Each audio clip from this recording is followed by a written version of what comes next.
અમરેલી જિલ્લાના રાજકારણમાં ખળભળાટ મચાવનાર પત્રકાંડથી શિસ્ત અને સંસ્કારની વાતો કરતા ખુદ ભાજપની જ છબી ખરડાઈ છે. બન્યું કંઈક એવું હતું કે અમરેલીના ધારાસભ્ય અને વિધાનસભાના નાયબ દંડક કૌશિક વેકરિયા વિરુદ્ધ સોશિયલ મીડિયામાં એક પત્ર વાયરલ થયો હતો, જેમાં તાલુકા પંચાયતના પ્રમુખ કિશોર કાનપરિયાના લેટર પેડ પર વિધાનસભામાં નાયબ દંડક અને અમરેલીના ધારાસભ્ય કૌશિક વેકરિયા વિરુદ્ધ લખાણ કરીને પોલીસ પાસેથી 40 લાખનો હપ્તો લેતા હોવાનો આક્ષેપ કરવામાં આવ્યો હતો અને સોશિયલ મીડિયામાં આ પત્ર વાયરલ કરવામાં આવ્યો હતો.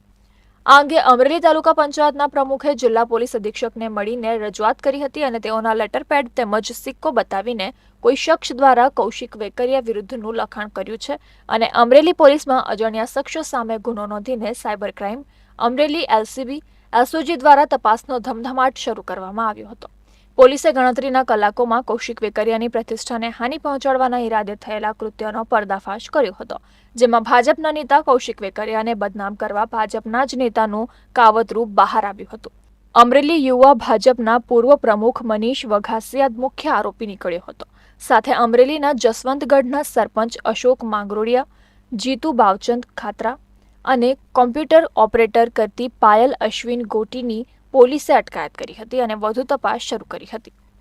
પકડવામાં સફળતા મળેલ છે, જેમાં મનીષકુમાર ચતુરભાઈ વઘાસિયા રહે અમરેલી, પાયલબેન ગોટી રહે વિઠ્ઠલપુર જિલ્લા અમરેલી, અશોકભાઈ કનુભાઈ માંગરોળિયા રહે જશવંતગઢ અને જીતુભાઈ ખાતરા રહે જશવંતગઢ તાલુકા જિલ્લા અમરેલી.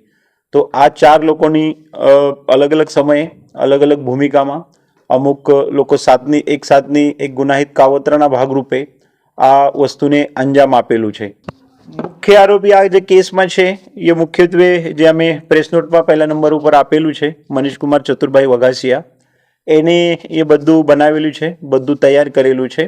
એના જે કરવાનું હેતુ છે, એની જે પણ વૈયક્તિક અથવા અન્ય પ્રકારની જે પણ લોકો આમાં ભોગ બનેલા છે એના સાથે વૈમનસ્ય હશે અને એના ભાગરૂપે એની એકબીજા અન્ય એક વ્યક્તિ પાસેથી એ ટપાલ લખીને લીધેલું છે અને એને પછી વાયરલ પણ કરેલું છે.